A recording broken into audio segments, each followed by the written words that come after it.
Verso 10, Provérbios 24, 10.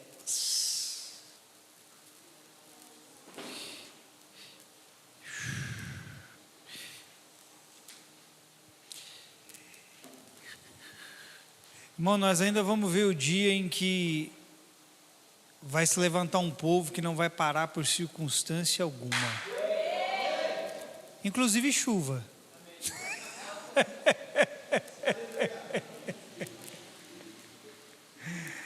Chove, o povo não vem mesmo. Ô povo difícil. E é triste, porque não é uma realidade só aqui, né? É uma realidade em muitos lugares. O povo, eles se limitam a vir, a cultuar por várias coisas. Às vezes os problemas pessoais são os grandes impeditivos das pessoas virem, ouvirem a palavra, cultuarem. Às vezes nem são problemas pessoais, são ocasiões simples da vida, ocasiões simples do dia a dia. Uma chuvinha é algo simples. O que custa pegar uma sombrinha e vir? Vai chegar o dia, irmão, que nós vamos precisar romper com coisas pequenas e coisas grandes, se nós quisermos permanecer na presença de Deus. Olha para mim, gente, deixa eu repetir isso aqui. Está chegando a hora que nós vamos ter que romper com coisas pequenas e coisas grandes para permanecermos na presença de Deus. Sabe, sem exagero nenhum da minha parte. Se não conseguirmos vencer as mínimas coisas, como suportaremos as grandes coisas? São pequenos detalhes que nós temos que ultrapassar dia a dia. Nem que sejam pequenos avanços, tem que acontecer, amém? Amém, irmão? Provérbios 24, 10, hoje eu estou no espírito da Liliane, então não vou demorar. Só 5 minutinhos hoje. Estou brincando. Eu vou ler em 2 versões diferentes. Diz assim: se você fica desesperado quando tem que enfrentar muitos problemas, sua força será limitada. Outra versão diz: se você vacila no dia da dificuldade, como será limitada a sua força? Amém? O tema para essa palavra é: o interior é o que dita as coisas. Glória a Deus. Você consegue compreender isso? O que rege a sua vida não é nenhuma estrutura externa, nem nada aparente e visível. O que rege a sua vida não é um título, não é um status, não é uma posição, não são diplomas. Eu não tenho nada contra isso. Há um bom tempo atrás, eu era bem incisivo em falar contra essas coisas, mesmo ainda não sendo contra elas. Eu não sou contra nada disso. Eu acredito o que a palavra diz, que Deus colocaria o seu povo como cabeça e não cauda. Quantos acreditam nessa palavra? Eu acredito que Deus tem posições elevadíssimas para o seu povo e posições de destaque acima de qualquer outra coisa nessa terra. Irmão, acredite, se você não tem fé para isso, o problema é seu, mas eu acredito que aonde você está e o que você está fazendo, Deus quer te dar uma posição de destaque lá. E às vezes, querido, a posição de destaque, ela não vai vir de um título, pode vir e pode não vir, porque o que destaca você é a sua condição de servir. Alguém dentro de uma empresa, por exemplo, pode ter um cargo maior do que o seu, mas o que vai diferenciar você de todas aquelas pessoas é, mesmo que você esteja num cargo abaixo, você serve mais do que qualquer um. Jesus diz que maior não é o que é servido, mas aquele que serve. Embora eu acredite que Deus tenha posições elevadíssimas para nós, amém? Deixa eu me focar aqui, porque eu não posso perder o fio da meada. O que você tem que entender é que o que vai ditar as coisas na sua vida é o seu interior. É a partir daí que tudo se define. É a partir do seu interior que escolhas acertadas são feitas. É a partir do seu interior que decisões corretas são tomadas. E também é a partir do interior aonde você pisa na jaca, aonde você atola seu carro no brejo. Deus não colocou a vida humana para ser gerida, gerenciada por circunstâncias exteriores. A Bíblia diz que a nossa vida está escondida em Deus, na pessoa de Cristo Jesus. Esse esconder-se fala de algo que está oculto. E tudo que os seus olhos naturais veem são externos. Mas existe uma vida interna oculta aos seus olhos, da qual todas as coisas podem fluir e podem contribuir para o seu avanço e crescimento. E eu quero te fazer algumas perguntas nessa noite, baseado no texto aqui que nós lemos. O que você faz, querido, nos seus piores momentos? Qual é a sua resposta? Você se isola? Você se esconde? Você desespera? Você foge? O que você faz nos seus piores momentos? Porque o texto aqui diz que se você fica desesperado, quando tem que enfrentar muitos problemas, a sua força será pequena. Ou seja, o desespero, que é uma condição interior, ninguém fica desesperado. Claro, você pode contemplar uma situação externa, mas quem vai desesperar e quem vai vacilar é o seu interior. Então, se diante de problemas, não sei quais você possa estar passando ou venha passar, o fato é que se o seu interior se desesperar, saiba, naquele momento você não vai ter força para superar aquilo. Não sou eu que estou dizendo, é a palavra que diz que se você desespera quando tem problemas, é porque dentro de você a sua força já está limitada. Então você tem que encontrar um lugar onde internamente você é fortalecido, acima de toda e qualquer circunstância. Senão, querido, vai chegar a dificuldade e você vai vacilar no homem interior. E a vitória, querido, não está pelo lado de fora, mas pelo lado de dentro de você. Amém? Há quem diga, querido, que nós, preste atenção no que eu vou te dizer. Achei que eu ia ser rápido, mas pelo jeito não vou ser não. Há quem diga que nós somos muito mais pessoas, deixa eu tentar encontrar a palavra certa. Nós somos definidos muito mais pela maneira como reagimos do que pela maneira como agimos. Deixa eu te explicar isso. As suas ações, elas podem ser programadas, mas as suas reações vão refletir exatamente quem você é. Por exemplo, eu posso aqui programar uma ação minha. Eu posso sair daqui e ir embaixo e dar uma burdoada na sua lata. Sem você esperar. Parece um exemplo bobo, mas eu quero que você encare o que eu acabei de dizer como a circunstância da vida. Porque as circunstâncias da vida não batem na gente o tempo todo, sim ou não? Quem está apanhando aqui de alguma forma das circunstâncias? Misericórdia. Veja, você esperaria...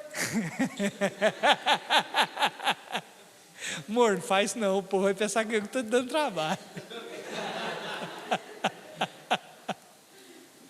Pensa, você não espera eu sair daqui e dar-lhe uma bofetada, espera?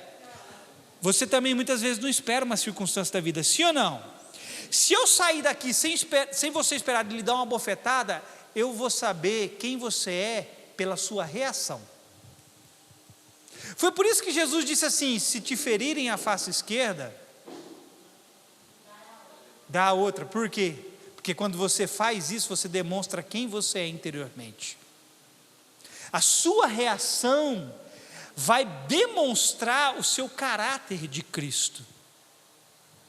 Agora, se eu disser para você, vou sair daqui, vou dar-lhe uma porrada, você já vai se planejar, se projetar, ou para se defender ou para revidar. Então a sua reação, ela foi programada. Mas como eu estou falando de dificuldades, circunstâncias da vida, que na maioria das vezes você não as espera, quando elas chegam e te bordoam, é aí que está o X da questão. Porque as circunstâncias vão revelar a sua condição interior, e como você vai reagir a elas, vai dizer muito sobre você. Quem está entendendo? Diga amém. E eu quero te dizer uma coisa que fique bem esclarecida no seu interior: você não é medido segundo o seu bom momento. Eu não meço uma pessoa pelos momentos bons que ela está vivendo. É fácil você pular, ser alegre, ser gentil, quando você está num bom momento, sim ou não? O que você revela diante dos momentos favoráveis não diz muito sobre você. O homem revela o que de fato o governa quando ele está em aperto. Como que você vai ser revelado? No seu momento de dificuldade, no seu momento de aperto. Amém? A primeira coisa que é provada em nós, diante das dificuldades, é em quem nós temos crido. Ponha isso na sua mente. Quando uma dificuldade vem, a primeira coisa que ela vai provar em você é em quem você tem crido. Jó, diante de toda aquela tribulação do cão, porque foi do cão mesmo, chegou no momento que uma das declarações de Jó, ele disse assim: olha, eu sei em quem eu tenho crido, e estou certo que o meu Redentor se levantará sobre a terra. E quando você é acometido de adversidades, a sua fé é provada, e ali você é revelado. A aparência, querido, de alguém forte e sábio, ela pode evaporar diante dos seus olhos no momento em que o mal chega. Nossa, às vezes você olha para uma pessoa e você fala: nossa, chega até a sentir inveja dessa pessoa. Olha, ela é tão bonita, rica. Eu sei que eu sou.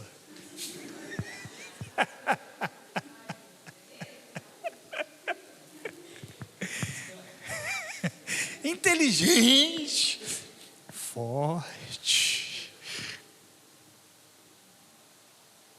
Essa é a sua visão aparente externa de mim. Mas não significa que esse seja eu necessariamente. Quem sou eu? Eu sou aquele que vai se revelar quando o dia mau chegar.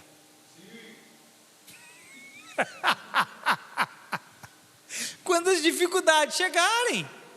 Porque o meu título não me garante sustentabilidade diante das adversidades.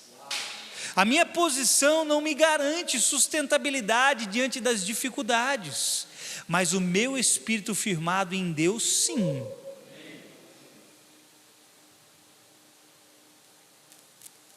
A aparência de alguém forte e sábio pode evaporar num piscar de olhos.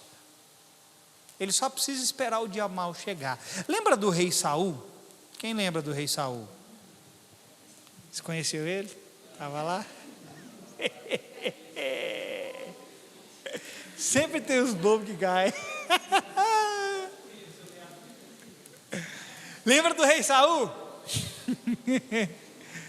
O rei Saul, a Bíblia diz que ele era o homem que mais se destacava entre todos do seu povo. Não tinha ninguém igual a ele. Ele era mais belo do que os demais, ele era mais alto do que os demais.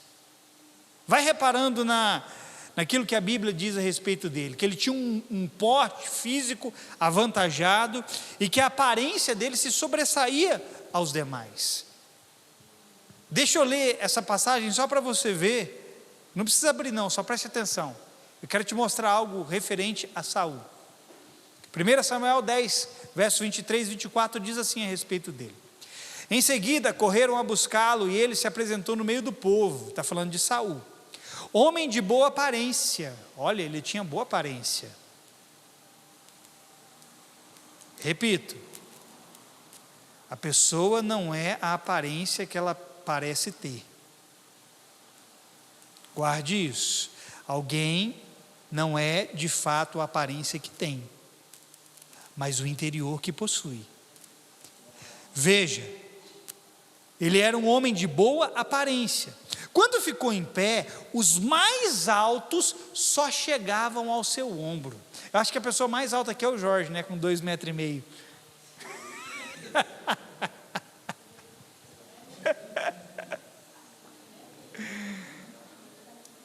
Pensa alguém alto. Vamos pegar o Jorge de referência. O Jorge tem o quê, Débora? 1,90 m e quantos? 1,95 m tem o Jorge. Quase um gigante. Pensa o Jorge do lado de Saul. O Jorge era nanico. Porque o mais alto, diz aqui o texto, batia no ombro de Saul. Olha, querido, do ombro até a cabeça deve ter o quê? Que uns 30 centímetros no mínimo. Então Saul, vamos jogar pegando o Jorge de referência com 1,95 m. Saul deveria ter, entre aspas, não era essa altura dele não, tá? Porque talvez o mais alto lá era 1,75 m, era da minha altura. Não sei, 1,80 m.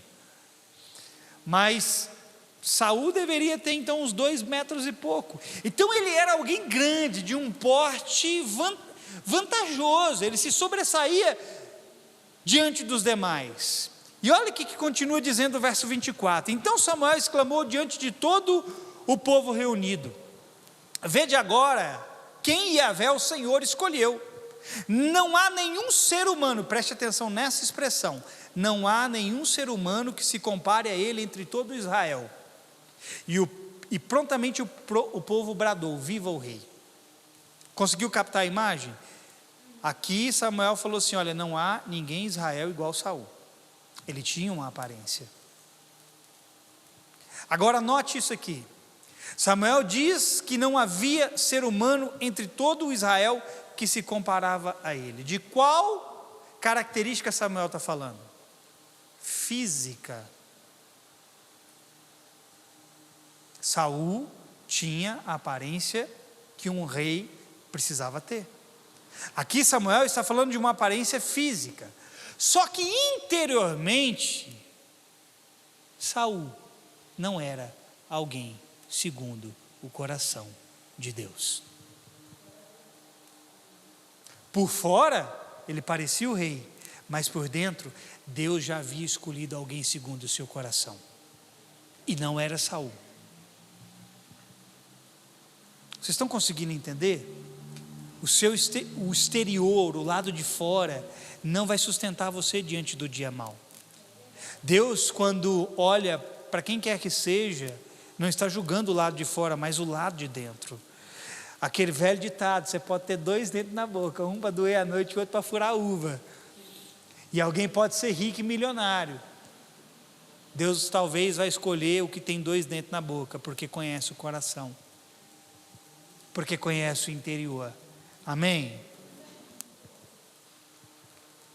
Saul, preste atenção, ele não foi reprovado pela aparência externa, mas pela condição interna. Por que Deus reprovou Saul? Não foi pelo lado de fora, foi pelo lado de dentro. Davi não foi escolhido pela aparência externa, mas pela condição interna. O motivo pelo qual Saul foi reprovado, Davi foi promovido. Vou repetir. O motivo pelo qual Saul foi reprovado, Davi foi promovido. Por que Saul foi reprovado? Diga assim: porque a sua condição interior não agradava a Deus. Por que Davi foi escolhido? Porque a condição interior de Davi agradava a Deus. Davi era o franzininho, era o menorzinho dos irmãos, baixinho, ruivinho, talvez cabelinho enroladinho, zóio de mel, não vou completar. Mas não tinha aparência de um rei. Mas Deus via um rei dentro de Davi. Deus conhecia o coração, o interior daquele homem. É o interior que dita as coisas, irmão. Repita isso comigo, é o interior que dita as coisas. O que você vai fazer diante da dificuldade diz respeito a como estará o seu interior quando elas chegarem. Por isso que você e eu não deveríamos nos preocupar em nos cobrir de uma aparência externa e descuidarmos da vida interna. Você pode parecer alguma coisa, eu não tenho nada contra isso, mas seja alguma coisa pelo lado de dentro. Porque se você só parecer alguma coisa sem ser algo pelo lado de dentro, você vai ser reprovado. O dia mau vai chegar, você vai sucumbir a ele. A dificuldade vai chegar, você vai vacilar no momento da dificuldade. Você não vai ter força para sair. Olha, irmão, quantas pessoas tem aí mansões, carrões. Chegou a adversidade, desfaleceu. Quantos aí estão morando em barraquinho, mas está lá se agigantando diante da dificuldade, vencendo a dificuldade. Adiantou alguma coisa a aparência exterior? Adianta alguma coisa o título, o status, a posição? Não, o que adianta é o homem interior estar firmado e edificado em Deus. Lembra quando Saul precisou enfrentar Golias? Quem lembra? Você estava lá? Não mandei levantar a mão. Lembra quando Saul precisou enfrentar Golias? O que Saul fez? Se acovardou. Saía lá, Golias, constantemente. Vai, vem alguém dos exércitos aí de Israel. Se puder me enfrentar e me vencer, todos nós seremos escravos de vocês. E ele saía todos os dias fazendo isso. E estava lá, o bonitão do Saul, que se sobressaía acima de todo mundo, o que tinha aparência de rei, estava lá o covardão, escondido. Assim, pelo que a Bíblia traz, Golias deveria ter 2,96 m, se eu não me engano, de altura, quase 3 metros de altura. Saul não era alguém de baixa estatura, ele era alguém de grande estatura, só que Golias era maior do que ele. Só que quando ele precisou enfrentar Golias, a aparência dele não o levou para o campo de batalha, a aparência dele fez ele se esconder, se acovardar. Quem que foi enfrentar Golias? Era alguém que tinha metade do tamanho de Golias. Sabe por quê? Porque Davi era pequeno por fora, mas era gigante por dentro. Mas Saul era grande por fora, mas era covarde, pequeno por dentro.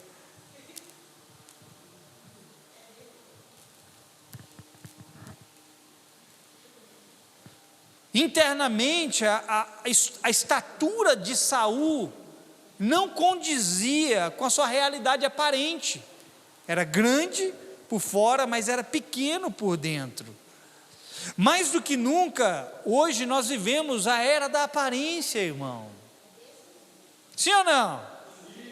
Pessoas grandes e musculosas por fora. Você está olhando para um cara aqui. Não é não, gente? Mas não é verdade? Qual é o estereótipo das pessoas dos dias de hoje? Homens e mulheres, sem exceção. Mulher pernuda, bunduda, homem braçudo, torão, trapézio aqui, batendo na orelha. Não é assim?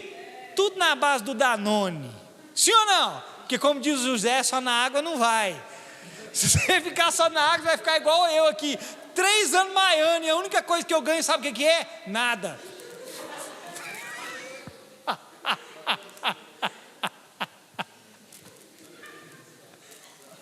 Só na água não vai, irmão.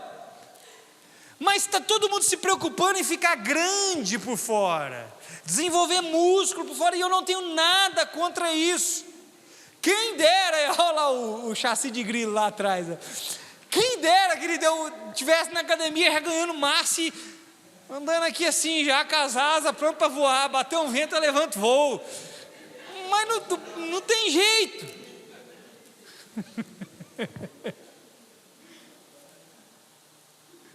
Só que é preciso, querido, haver muito mais uma estrutura interna do que externa.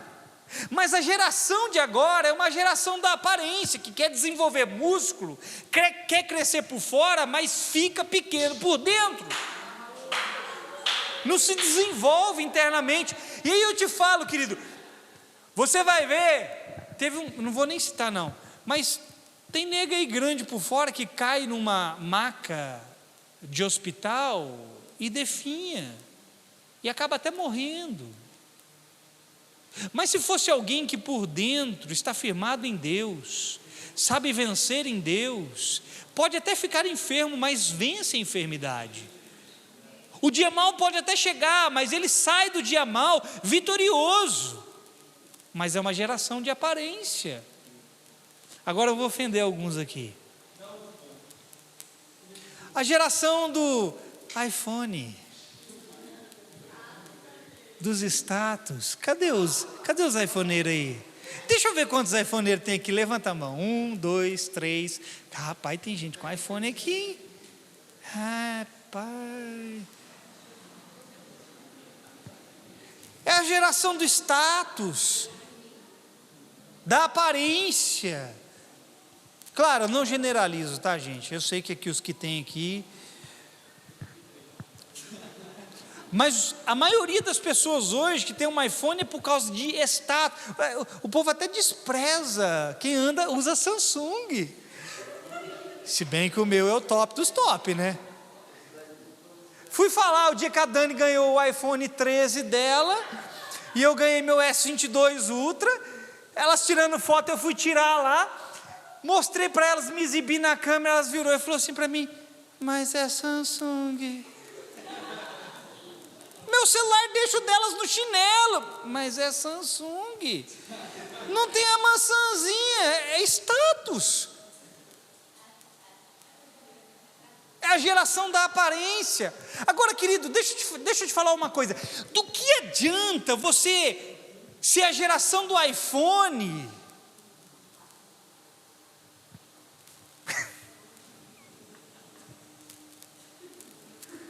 Eu não queria falar de política, mas não tem jeito. O que adianta você ser a geração do status do iPhone e ser um socialista?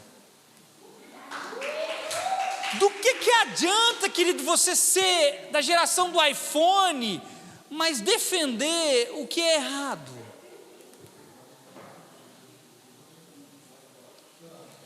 Todo socialista esquerdista é minúsculo por dentro, é pequenininho. Por fora ele tem o status de alguém que tem, porque quem tem iPhone parece que tem dinheiro. Só que por dentro defende o que não deve. É pequenininho. E quando chega a adversidade não consegue vencer. A adversidade diante da adversidade o tal vai arregar. Deixa eu voltar para a história de Saul, para eu começar a ir para o fim, porque eu quero comparar ele com Davi. Saul era o maior que os demais, porém pequeno quando precisou ser grande. Já o franzino Davi, que deveria ter a metade do tamanho de Golias, era gigante interiormente. Na batalha contra Golias, não venceu quem se destacava por fora, mas quem se destacava por dentro. Não foi Saul que ganhou a guerra, foi Davi, foi o pequeno. E não é clichê o que eu vou te dizer, querido, mas nenhum de nós somos o que nós vemos, mas o que não vemos. Você não é o que eu estou vendo, você é o que eu não estou vendo, você é o seu interior. A roupa que você veste, o corte de cabelo que você tem, o celular que você carrega, a casa que você mora, o título que você tem, o diploma que você prega na parede, esse não é você. Você é quem é por dentro. E esse quem é por dentro vai aparecer diante das dificuldades. E aí, do que vai adiantar? Toda a aparência externa que nós carregamos. Eu não estou anulando o diploma, viu, queridos? Apenas lhes dizendo que eles não te farão vencedores contra Golias. Não vai adiantar. Você não vai vencer Golias. e não vai te fazer também aprovado diante de Deus. Sabe, na vida, há grandes homens que diante dos seus momentos se encolhem por dentro, e pequenos homens que diante das suas dificuldades se agigantam por dentro. Quem é você? Porque tudo é uma questão interior. Amém? O que eu quero destacar para você e deixar bem claro: em quem nós vamos crer no dia da adversidade? Porque o dia mau vai chegar, irmão. E já chegou.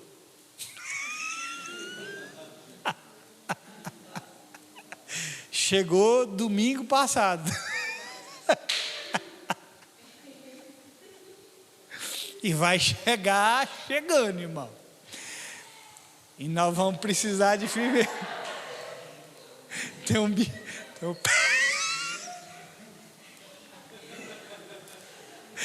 Tem um cachorro rouco ali.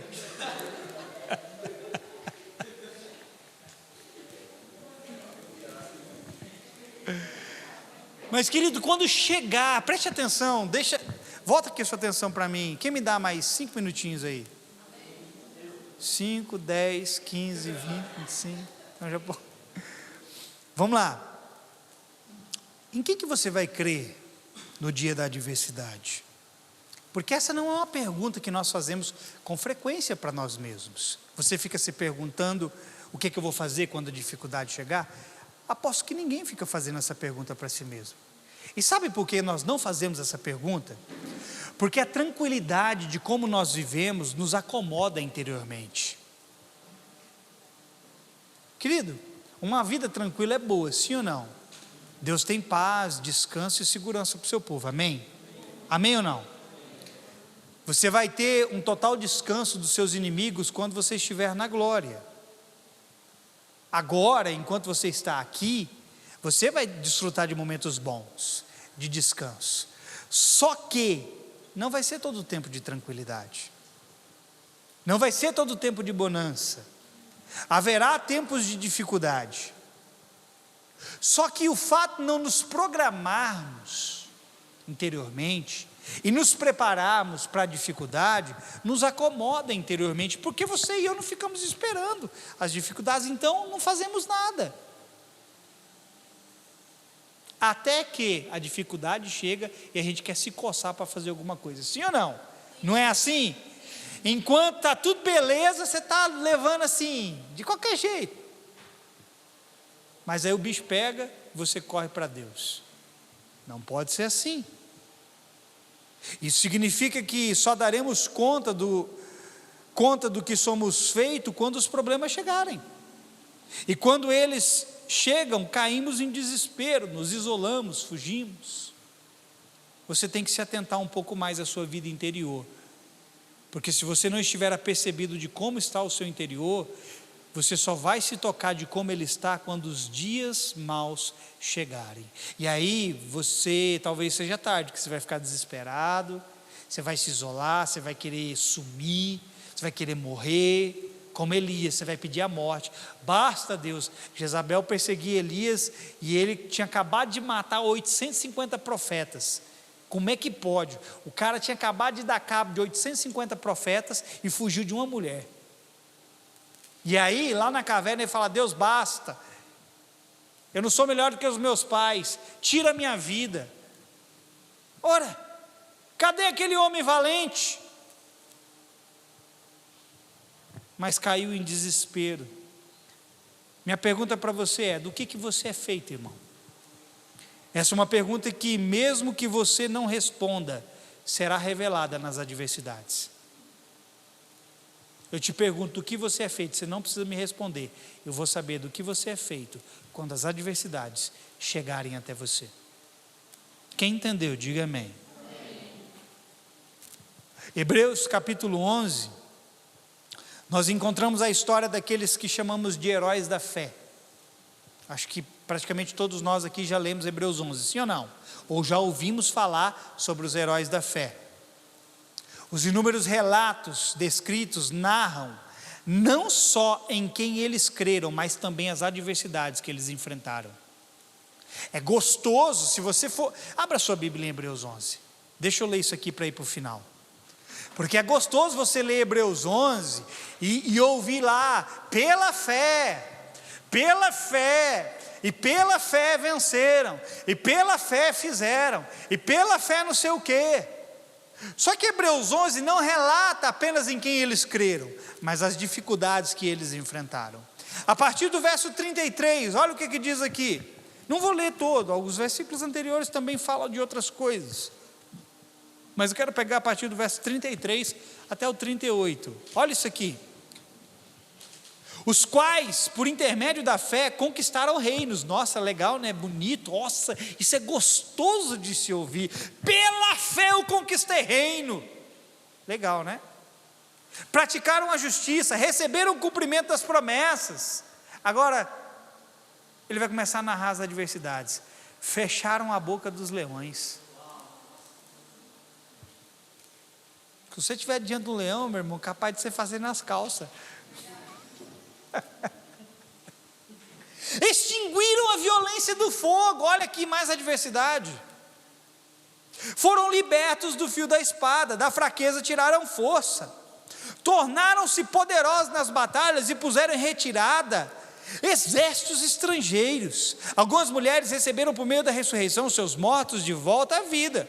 Uns foram martirizados e não negociaram o seu livramento. Alguns preferiram morrer do que ser livres, porque para ser livre eles teriam que negar a fé. Olha a firmeza desses homens. Uns foram martirizados e não negociaram o seu livramento, a fim de poderem conquistar uma ressurreição ainda mais excelente. Muitos enfrentaram zombarias e torturas, outros ainda foram acorrentados e jogados aos cárceres. Isso aqui é a diversidade da vida, querido. Apedrejados, cerrados ao meio, tentados, mortos ao fio da espada. Está vendo? Hebreus 11 não narra só em quem eles creram, mas as adversidades que enfrentaram. Andaram sem rumo, vestidos de pele de ovelhas e de cabras, necessitados, angustiados e maltratados. Caminharam como refugiados, vagando pelos desertos e montes, pelas cavernas e buracos na terra, pessoas dos quais o mundo não era digno.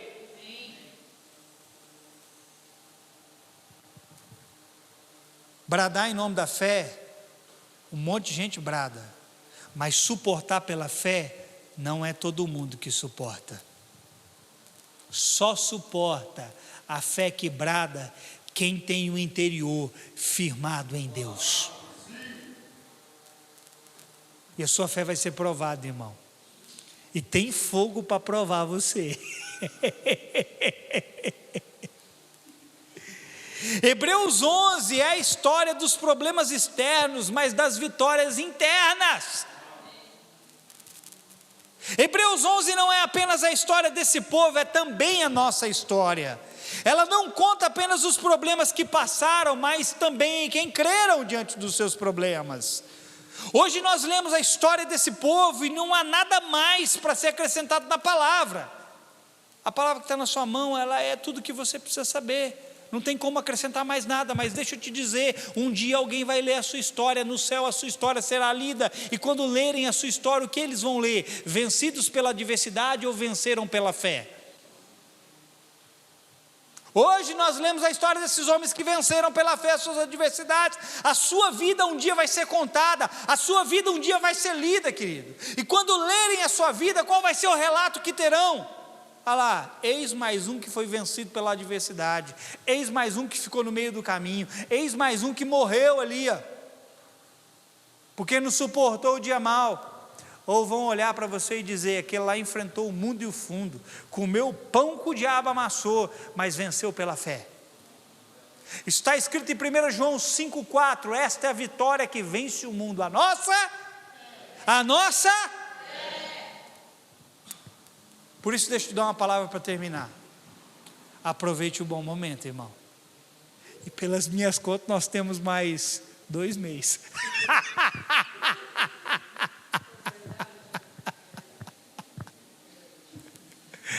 Aproveite o bom momento, irmão, quando você tem tempo. E reavalie o seu interior. Porque vem dias em que a sua fé será requerida. E diante da incansável adversidade, porque as adversidades elas são incansáveis, irmão. A adversidade não se cansa de vir até você, não. Diante da incansável adversidade, você será provado. E do que você é feito, será revelado. Quem entendeu, diga amém. O interior é o que importa. Cuide do seu interior. Amém. Conquiste seus diplomas, conquiste sua posição, mas cuide essencialmente do seu interior, porque isso é o mais importante. Eis aí, vou dar uma profetada aqui agora. Assim digo eu de mim mesmo. Eis aí vem dias, digo eu de mim mesmo, a sua fé será provada. Estou brincando, querido, mas é um fato, é uma realidade.